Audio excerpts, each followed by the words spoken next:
بسم الله الرحمن الرحيم.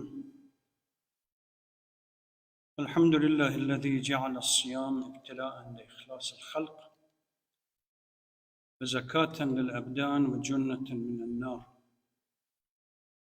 ثم الصلاة والسلام والتحية والإكرام على خاتم الأنبياء والمرسلين سيدنا ونبينا محمد وعلى آله الطاهرين وصحبه المنتجبين. اللهم صل على محمد.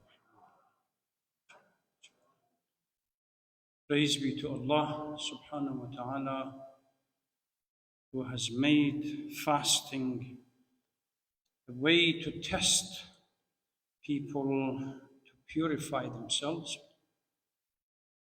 and also it is a path away from punishment and an alms for the body.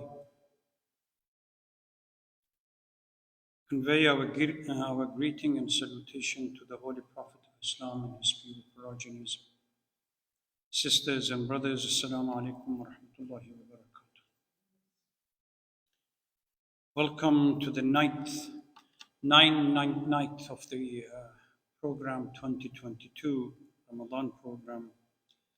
May Allah protect you and accept your fasting, prayer, and supplication and du'as, inshallah.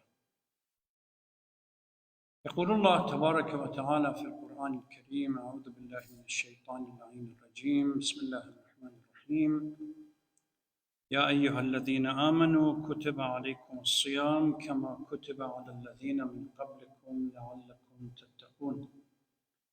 For those who professed allegiance to the faith, fasting has been made an obligation for you in the same manner that it was made an obligation for nations before you, so that ultimately you gain taqwa.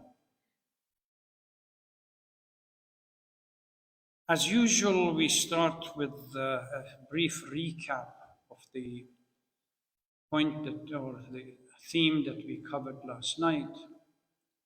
But just to begin with, tonight I want to focus on one other theme or concept that present within this verse, 183 Surah Al-Baqarah, that outlines the whole fasting process. Starts with 183 at least to 187. The 4 or 5 verses clearly lays the foundation for the obligatory fasting in Islam. But within the first verse, 183, Allah subhanahu wa ta'ala makes reference to the fact that fasting was made an obligation on the previous nations or nations before you.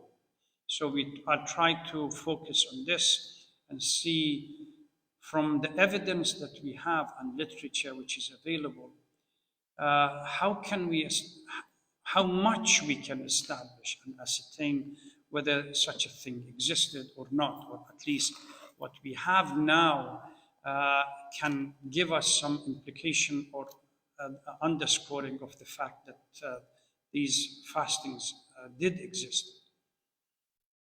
But beforehand, I want to focus on the concept of taqwa, which was the 4th theme within the same verse. Ya ayyuhal ladhina amanu is the first concept. Kutiba alaykum as-siyam is the second concept that we have discussed extensively. Kama kutiba ala alladhina min qablikum, the third concept which we'll be addressing inshallah tonight. And the 4th concept that ultimately fasting, if it were to be done properly, should lead towards taqwa. Exactly what taqwa means. It's one of those terms that has been not only debated within our own literature, but also when it comes to translation. The translation that we have sometimes translate taqwa as piety, or God-fearing, or reverence, or something. So my understanding, or at least if we look at the tafasirs and commentaries, Taqwa as a central Quranic concept is none of these and yet all of them. So these singular phrases, piety, fear of God, etc., only partially explain some of the characteristic of the true taqwa. But taqwa is a unique characteristic that abd and the servant of Allah subhanahu wa ta'ala gains through a lengthy process that covers huge amount of things, and God becomes present all the time in the life, in all aspects of somebody's life. When we become God conscious, and there is a verse in the Holy Quran that says, my prayer, my fasting, my life, my death, and everything else is done for the sake of God. This is the concept. When literally the priority and everything that we organize around the central pillar becomes Allah subhanahu wa ta'ala. For such a person, taqwa makes sense. Then this person has fear, and I talked about the continuum of hope and fear that should exist, because the two extreme of this continuum looks at different things. When we look at ourselves and the shortcomings, naturally we become fearful. And this is one of the themes underscored repeatedly in the du'as and supplications that we have during the month of Ramadan. Whether it's du'a iftitah, du'a sahar, du'a Abu Hamza Somali, etc. And yet, at the same time, when we look at Allah subhanahu wa ta'ala, the most merciful, the most compassionate, then there is hope that our shortcoming is not. So this dynamic between the looking up and looking down is such that ultimately does not lead us to despair and giving up completely. If you go, as I said last night, if you go to Khutbatul Muttaqeen, Nahj al-Balagha, when Hammam comes to Amir al-Mu'mineen, one of the disciples, and the story is outlined in the khutbah, you can look at it. Ultimately, if the goal of fasting is to polish the soul to the point where the soul becomes shiny enough to receive the manifestation of Allah subhanahu wa ta'ala, this is uphill struggle. Taqwa is that, when ultimately, and it has its own levels.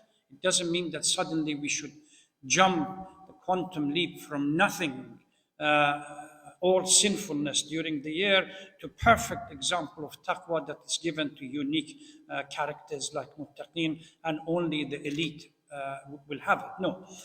But the fact that this is a process, and the process of taqwa, as I outlined last night, starts with the rejection of the negatives and the evils and the sins in our life. أفضل الأعمال في شهر رمضان الورع عن محارم الله. If we cannot, during the month of Ramadan, get rid of even one sin, the hope that by the end of the month we have attained taqwa simply because we have abstained from food and drink and possibly some of the other exercises, it's neither here nor there. This is why the verse is quite categorical. يا أيها الذين آمنوا كتب عليكم الصيام كما كتب على الذين من قبلكم لعل. It might lead you to the beginning of taqwa if you do it properly. And at the end, I said that there are some characteristics that we have in Surah Al-Baqarah itself. For the muttaqeen, the 6 characteristics. Number 1, يؤمنون بالغيب. They believe in the unseen.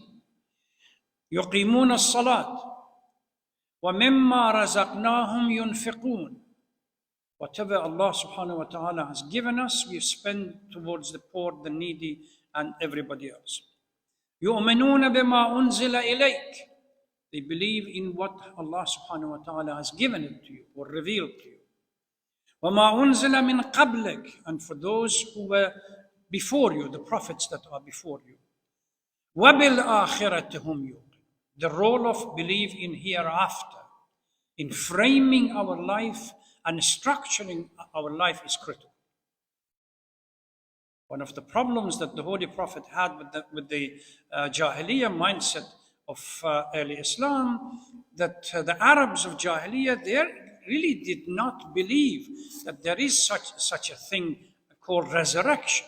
If you look at some of the verses, it says they were saying that this prophet says that after we die and our bones and flesh turn to dust, we are going to be resurrected again. What a folly. Nonsensical.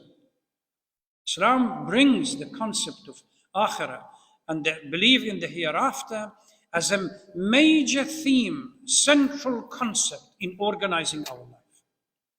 This becomes critical as we go towards the end of the Quran and we look at the number of chapters, constantly reminds the reader of the catastrophe by which the world is going to come to an end, what we call the end of time or eschatology as academic linguists. And the world is going to come to an end, and the transition is going to take place from here into the hereafter. That at least we see signs of it on a regular basis in our daily life. People passing away and dying, whether within our own family or somebody else. So all of this, in addition to the verses in the Holy Quran, constantly reminding us that this world is only a transient abode. It's not a permanent abode. Think about the hereafter. So وَبِالْآخِرَةِ, the role of believing in the hereafter is critical in the concept of taqwa, and because it's critical in the way we structure our life. If I don't believe in the hereafter, if I believe that whatever it is, this is it, and when I take the last breath, that's it, it's totally nothing, then naturally people behave in a different manner than when you believe that there is a kitab, there is a book. Iqra kitabak. On the day of judgment, the book will be open in front of us and say, okay, I don't need to tell you anything. It's like a video right in front of us from the beginning of our life till the end of it. What have we done? If this cannot change our lifestyle, nothing will. There is something missing. So the concept of taqwa, there was also, at the end I said, according to the verses of the Holy Quran, that those who become muttaqi, Allah subhanahu wa ta'ala makes their life easy and organized and opens up channels and doors to the crisis that they're going to face in their life. So life becomes much more manageable. Tonight, as I intend to go back to return to the verse and look at a particular concept of kutiba kama kutiba ala alladhina min qablikum. What evidence do we have, at least in our time, that those before us, nations before us, had something similar to the fasting that we have? Now, this issue itself was one of the main central debate between the early commentators as to whether there was or there is something called fasting in the previous generations or nations, because they focused on the fact that kutiba, kama kutiba ala alladhina min qablikum. Is there any evidence in any of previous nations? Particularly the commentators focus on the concept of Judeo-Christian tradition, because what we understand from kutiba is what we call the revelation and theistic structure. If you look at the context of the verse, the passage, it starts with Ya ayyuhalladhina amanu.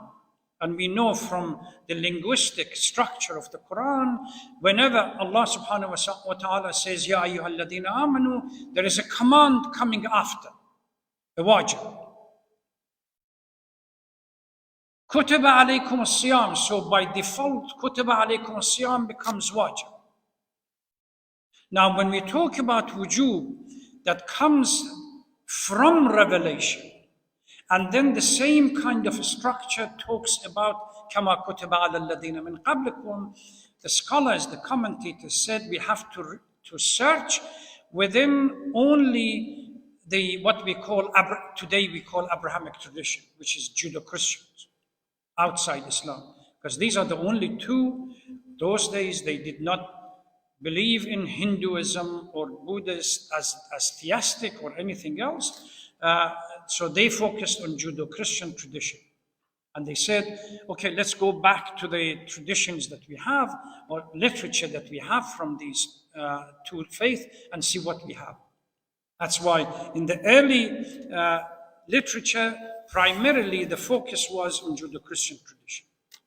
Before we go to the Judeo-Christian tradition, it will be useful if we were to look at history first and see if historically any evidence that fasting was present in any of the nations. Historically, we can search to see that fasting has been used as therapeutic measure since at least 5th century before Christ, as they say, current era.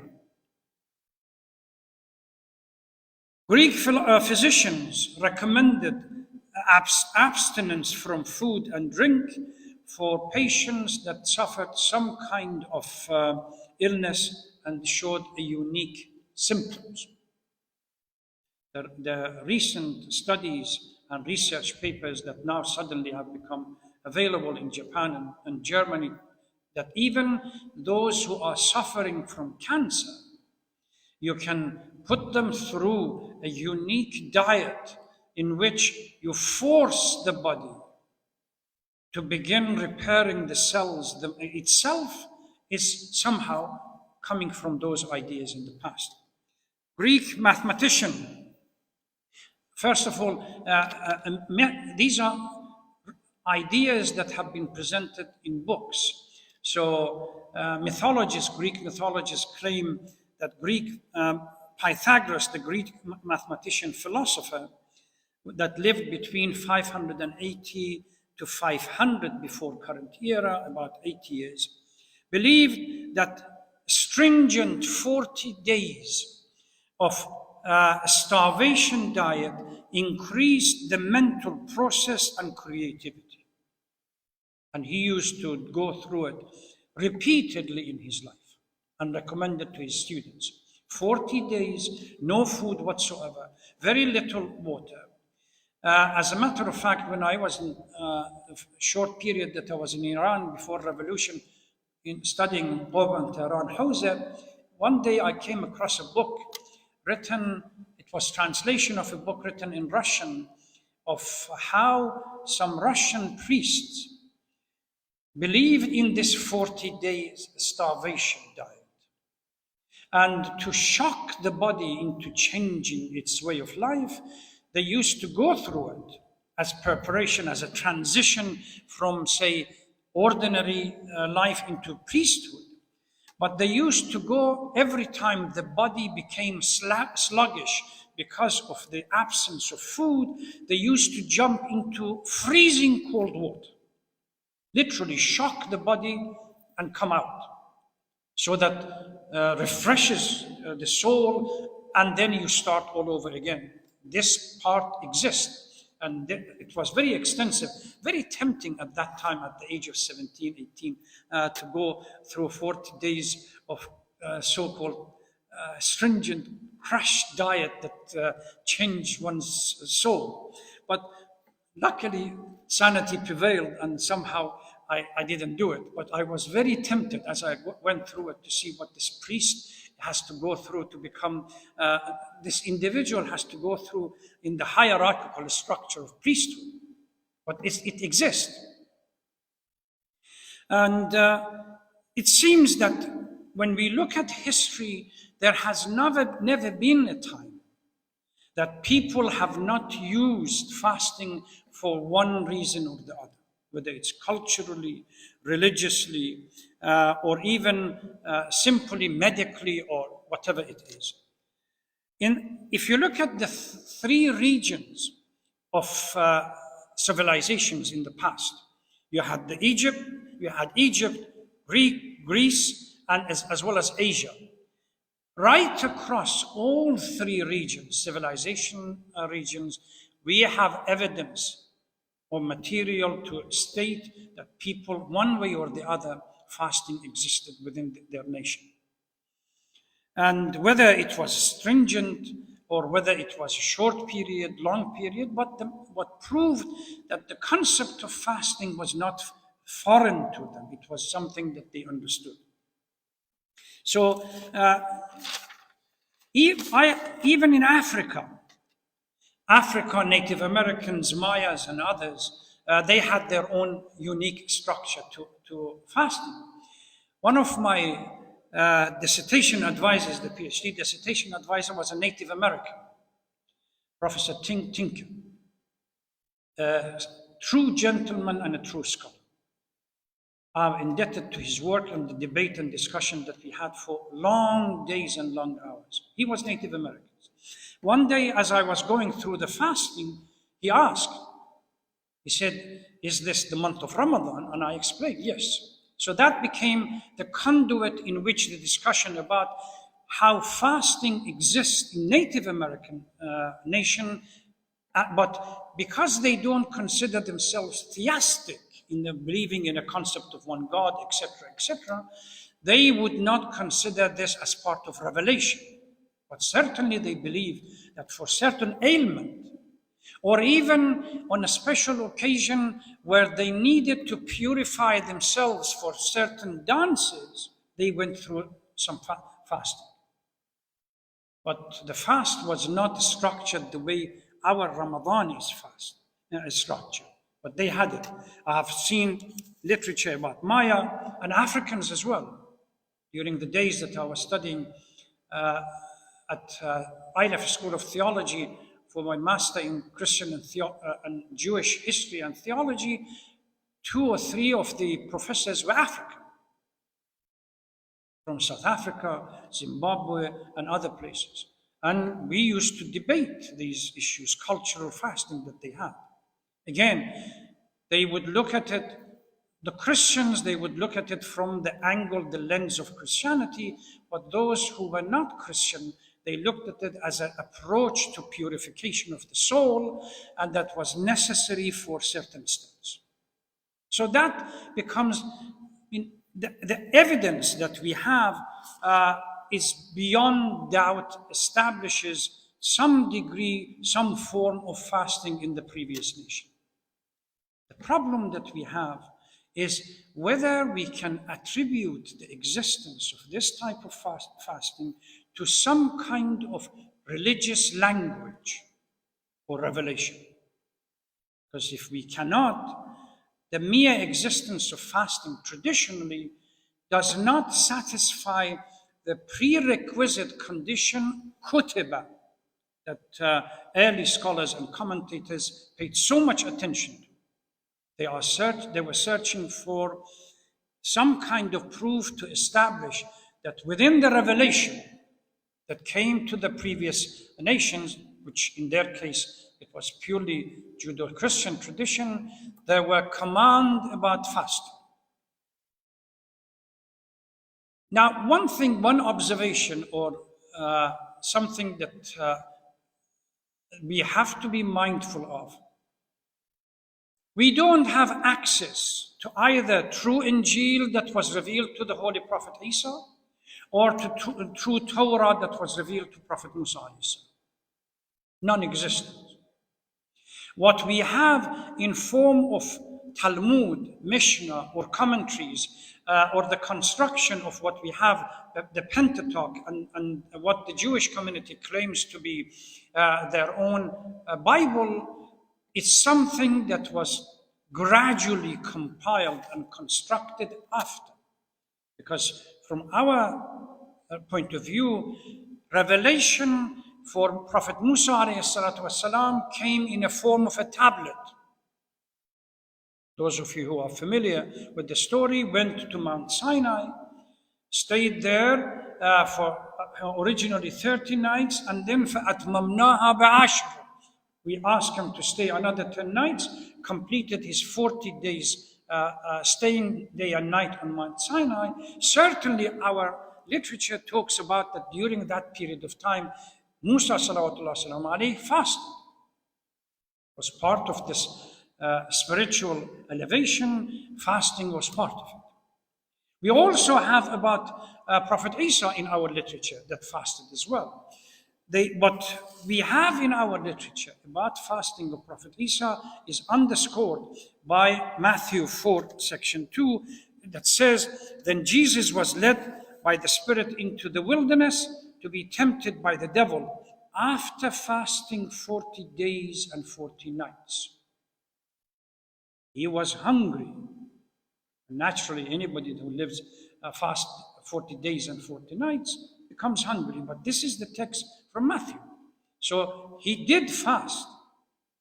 This can be taken as a sign of fasting because of a unique command to Prophet Isa والسلام, revelation, which satisfy كُتِبَ عَلَى الَّذِينَ مِنْ قَبْلِكُمْ, or simply because it was a tradition and Hellenistic period that the Holy Prophet Isa lived in it, certainly understood a degree of Jewish tradition and a degree of Greek tradition.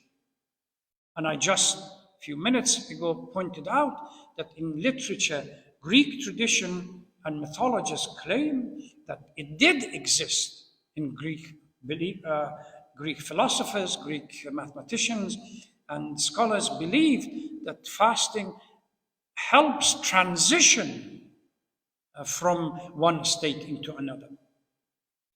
And so that is, now if we look at the current literature that we have about Christian and Judeo-Christian tradition, there are references to many fastings in the Jewish tradition, both full and short and minor. And the books in Talmud and others certainly talks about 4 different types of fasting. Fasting as an atonement for sin. You fast, ask Allah subhanahu wa ta'ala to forgive your shortcomings. As a commemorative mourning, to remember the pain that the previous generation Jewish people have gone through.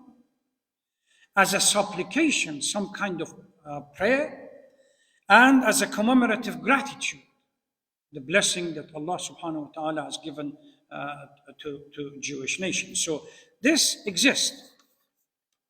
And in Christian tradition, there are various accounts of it, whether in the Catholic tradition, in the Protestant tradition, there are various understandings. Fasting has different meaning in different Christian denomination and practiced differently.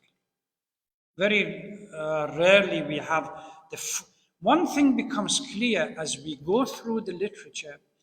There is nothing that would clearly indicate that any nation before Muslims, before Islam, they had this unique month, call it the month of Ramadan or any other month, that they went through from literally dawn to sundown. And this is, we see it in some of the literature we have about Imam Zayn al-Abidin salawatullah salam alayhi, that talks about the uniqueness of the month of Ramadan for Muslims. Not the concept of fasting, the uniqueness of the month of Ramadan for Muslims. But we have, for example, it's a coincidence this year that the month of Ramadan, and particularly Layal al-Qadr falls within literally the end of Lent, because Lent as a process starts 40 days before the resurrection story, Sunday, Resurrection Sunday, and 40 days before it ends on the 23rd of April, which is one of the Layal al-Qadr for us. It's because of the lunar calendar shifting around. But the 40 days of Lent that Christians take part, and in different traditions they have various understandings. Not the Catholic and the Orthodox that they adhere, most of them adhere to this concept of 40 days fasting for Lent, but when it comes to the Protestant, it's particularly the Western Protestants and especially United States, because of that indulgence for food. The notion that I would give food or drink, even worse, drink for 40 days for any spiritual soul searching is far-fetched. You will be lucky if you can convince somebody to fast for a full day. Remember, you wake up in the morning, this is the habit, unfortunately. You wake up in the morning, big breakfast. You drive in your car with a large jug of coffee and few snacks next to it. I have driven and I see people jog coffee and biting on snacks. You get to the work, soon you have some break, tea break or whatever, coffee break in the morning. I still remember the tea break in England. Coffee break in the morning. You take some snack with it. Then you go back to lunch, you have some more. Between lunch until you go back home, you have some more snacks. And mashallah, the snack in the United States is extra large.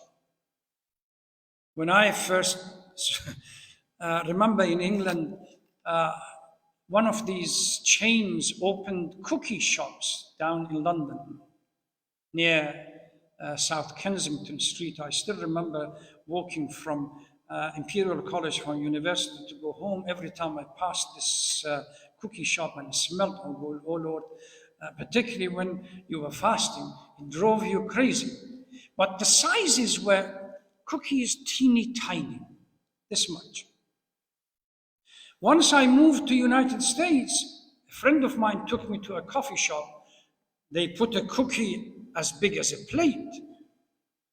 And I was wondering how many people are going to eat this. They said, this is for you, Maulana. No wonder my sugar level went up immediately because of these cookies. Even Europeans, you go to Italy or Spain, they have siestas in the afternoon.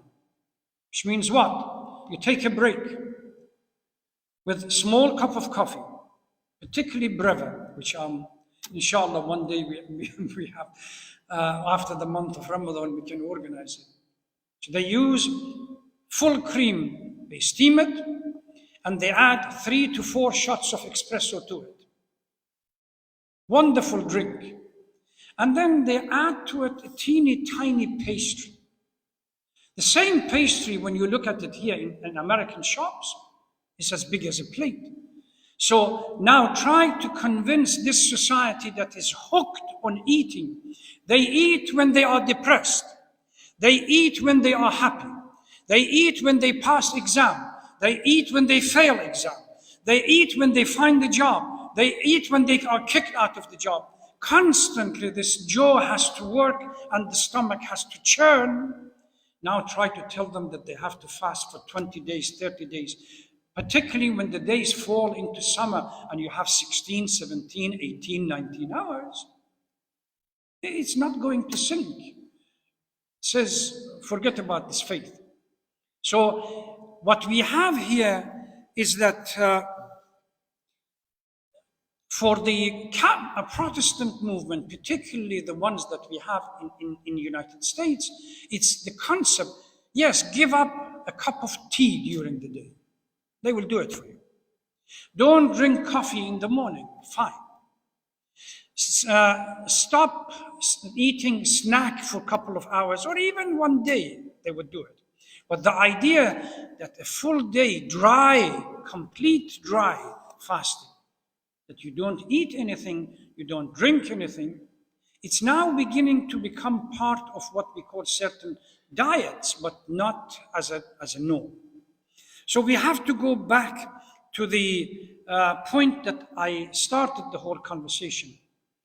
The verse in the Holy Quran that we trust in as the only revelation available makes reference to the existence of previous commands for previous nations. The only way we can explain this, that these command and revelation frames it within a theistic, or those who believe in Allah and some kind of revelation. We can establish that Jewish and Christian tradition must have had it in the original text that existed, but at the moment, we don't have access to the original text. We have no access to original Injil that was revealed to the Holy Prophet Isa.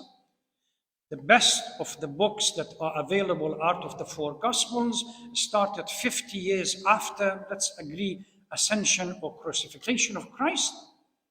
And most of the authors of the four Gospels never saw Christ himself. They picked up from the stories about life of Jesus from various sources. Source J, source P, source E, etc., etc. If you want to go to studies done on the formation and the compilation of the four Gospels.